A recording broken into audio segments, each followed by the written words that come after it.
Hello! Welcome to simply అరుణ.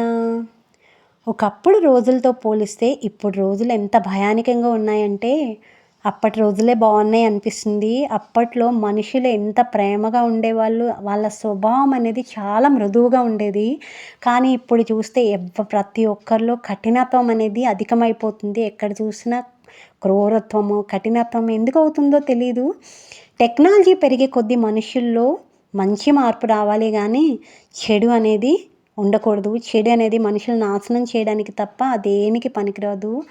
ఎక్కడ చూసినా హత్యలని, ఎక్కడ చూసినా ఒకరికొకరు మోసపుచ్చుకునే స్థితి ఇవన్నీ ఎందుకు? ఒకప్పుడు ఒకరికొకరు సహాయం చేసుకునేవాళ్ళు, ప్రేమగా ఉండేవాళ్ళు. వాళ్ళకొచ్చిన కొద్ది వాటిలో కూడా తృప్తిగా ఉండేవాళ్ళు.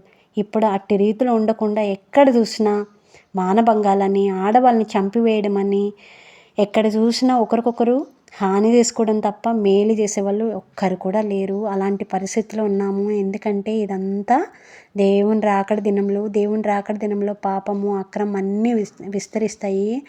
కానీ ఇలాంటి సమయంలో మన విశ్వాసాన్ని మనం కోల్పోకుండా దేవునికి దగ్గరగా జీవించడం అనేది చాలా ముఖ్యము.